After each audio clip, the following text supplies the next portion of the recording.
कुछ अच्छा होता है तो ठाकुर जी हमसे खुश हैं, साथ साथ हैं, और अगर कुछ कष्ट चल रहा है तो जीवन में बहुत नजदीक है। तब ठाकुर जी बहुत नजदीक है, बहुत कृपा कर रहे हैं। बालक खेलता होता तो माता दृष्टि से देखती है, लेकिन जब बालक का ऑपरेशन होना होता है तो उसका पूरा हृदय, पूरा चित्त, पूरा सानिध्य उसका उसी पे होता है। मान लो डॉक्टर के पास वो तो नहीं जा पाएगी, लेकिन उसका हृदय उसी के साथ रहता है। हमारे भगवान वात्सल्य समुद्र हैं। जब हमारे किसी पाप परिणाम से हमारे ऊपर कोई दुख आने वाला होता है तो उस समय भगवान हमारे साथ होते हैं। उस समय हमको अपनी गोद में लिए रहते हैं। दुख तो आता है क्योंकि कर्म किए हैं, तो भगवान कृपा करके संचित कर्म मिटा देते हैं। आगे आने वाले क्रियमाण से गलती होगी उसको मिटा देंगे, लेकिन जिससे शरीर बना है प्रारब्ध हो वो भोगना पड़ता है। बड़े बड़े संतों को भोगना पड़ता है। इतनी अवस्था में ये होगा, इतनी अवस्था में कैंसर होगा, वो होगा, पक्का होगा। पर उस समय भगवान का विशेष कृपा प्रसाद प्राप्त होता है जब दुख आता है। ये उल्टा सोच होती है कि जब अनुकूलता आती तो भगवान की कृपा दिखाई देती है, जब प्रतिकूलता आती तो लगता है भगवान नाराज हो गए। क्यों नाराज हो जाएंगे? भगवान क्यों नाराज हो? कारण बताओ। भगवान स्वार्थी व्यक्ति है क्या? वो क्यों नाराज? हमारे कोई पाप कर्म है जो हमको दुख दे रहे हैं और उस समय हमें अनुभव करना चाहिए। इस समय हमारे ऊपर भगवान की विशेष कृपा है। हम कई बार अपना अनुभव बता चुके हैं कि जैसे किडनी फेल है, शरीर में दर्द है, परेशानियां है, पीड़ा है, ये 100 ग्राम है और 125 किलो सुख है। क्या करेगा 100 ग्राम दुख? 125 किलो सुख हो और 100 ग्राम दुख हो तो बेचारा उसी में घुट जाएगा, नहीं घुट जाएगा? ऐसे ही है। तो हम ये कह रहे हैं कि जब तक हम अपने प्रभु को समझ नहीं पाते तब तक हमें लगता है कि भगवान अब नाराज है, हमें दुख दे रहे हैं। तो ऐसा नहीं है। मंगल भवन भगवान की ताकत नहीं है कि वो हमें दुख दे दे। अरे जिसने जल लगाकर अपने स्तनों में छठी के दिन अत्यंत सुकुमार बाल गोविंद को मारने गई, उसको वो पद दिया जो यशोदा मैया को। ऐसे कृपालु भगवान हमसे क्यों नाराज हो जाएंगे? हमने भगवान का क्या बिगाड़ा? जो भगवान का बिगाड़ने गए उनको तो परम पद दे दिया, और हम तो जैसे बनता है रामकृष्ण भजते हैं, फिर हमको कष्ट क्यों देंगे? हमारा कोई पाप कर्म से जो शरीर का निर्माण हुआ है, जो बाण छूट गया है प्यारे, वो तो लगेगा। शरीर निर्माण के समय जो जो प्रारब्ध रख दिया गया वो भोगना बड़ा बड़े बड़े सिद्धों को। मतलब आप लोग तो संसार में हैं, वर्तमान में भी पाप होते हैं, लेकिन साधु महात्मा जो वास्तविक भगवान के मार्ग में चल रहे हैं, जैसे रामकृष्ण परमहंस जी महाराज, बड़े सिद्ध महाप, पर गले पे सर था।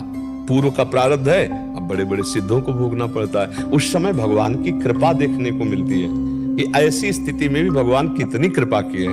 100 के ऊपर अगर 1.25 से चढ़ जाए तो कितना जोर का होता है। भगवदानंद तो मतलब अभी सारे में तुम्हें बता रहे, भगवदानंद तो असीम है, अगाध है, उसे तौला नहीं जा सकता है। इसलिए भगवान बड़े कृपालु हैं। वो कभी किसी का मंगल नहीं करते। हमारे कर्म जो जिनसे हमारा शरीर बना है उनको भोगना पड़ेगा, कोई भी हो। तो अपने दुख सुख को भोग लो और खूब नाम जप करते हुए भगवान की कृपा मनाते हुए संसार से मुक्त हो जाओ। ये तो है बुद्धिमानी। अब दुख पड़े और श्रद्धा कर लो, भगवान को छोड़ लो, तो उनसे उनको कोई फर्क पड़ने वाला है? हमारा को फर्क पड़ जाएगा, हम दुर्गति को चले जाएंगे। क्योंकि मानव देह केवल भजन करके भगवान की प्राप्ति के लिए मिला है। अगर भगवान न मिले तो फिर जो दुर्गति होती, सुअर कुत्ता क्या क्या, बड़ा त्राहिमाम मचता है। जीवों के ऐसे पैर बांध दिए, नीचे आग लगा दी, जिंदा जीव घूम रहे हैं। मान लो जैसे सूकर है या बकरी है या ऐसे जीव, वो हम ही आप तो हैं। घंटों में प्राण निकलते हैं, घंटों में।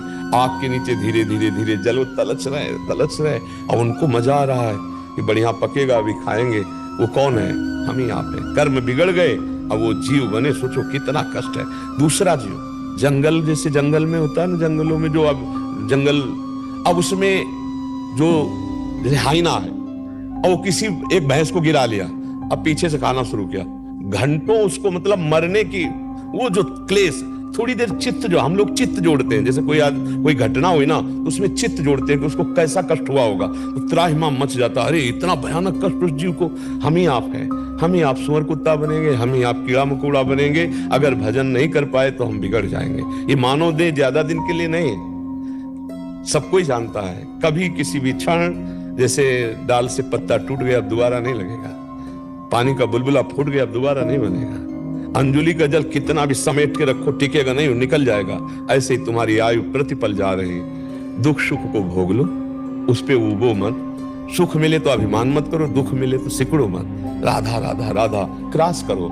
ये दुख सुख ऐसे चलते रहेंगे, पूरी जिंदगी चलते रहेंगे। जैसे दिन रात ऐसे दुख सुख सबका एक समान नहीं होता। आज कोई रो रहा है इसी क्षण तो कोई बहुत आनंदित है, कोई मर रहा है इसी क्षण तो किसी का जन्म हो रहा है, ये संसार की लीलाएं हो रही हैं। तो हमारे साथ भी ऐसा होगा, कोई मिल रहा है, कोई बिछुड़ रहा है, कोई मर रहा है, कोई जन्म ले रहा है। ये सब लीलाएं मायाकृत हैं और इनको भजन के द्वारा रोका नहीं जा सकता। कोई सोचे कि मैं भजन करूंगा और अपने परिवार को सुरक्षित रख लूंगा, ऐसा आज तक कोई नहीं हुआ।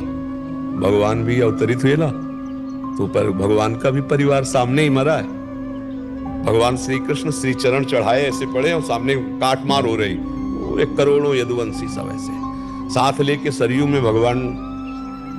तो ये लीलाएं तो यहाँ होगी हम लोगों की। हम भजन बल से चाहे कि मरे ना, तो ऐसा नहीं, मरना पड़ेगा, लेकिन हम सदगति को प्राप्त होंगे। अगर भजन कर रहे हैं तो ये दुर्गति नीच योनियों को प्राप्त नहीं होंगे। मरना तो पड़ेगा, भोगना तो पड़ेगा, दोनों को, पापी को भी, पुण्यात्मा को, महात्मा को, कोई भी हो। हाँ, एक भोग भोग करके भगवान के पास जाएगा, एक भोग भोग कर नरक जाएगा, फिर भोगों में फंसेगा। अगर नई खेती तुम्हारी अच्छी है, भजन की है, तो तुम्हारा ये जन्म आखिरी जन्म है। तो संभाल लो भजन के बल से। और भगवान को अगर कोसो, भगवान से द्वेष कर लो, भगवान की सत्ता ना मानो, तो फिर मनमानी आचरण होने लगेगा, फिर हम गिर जाएंगे।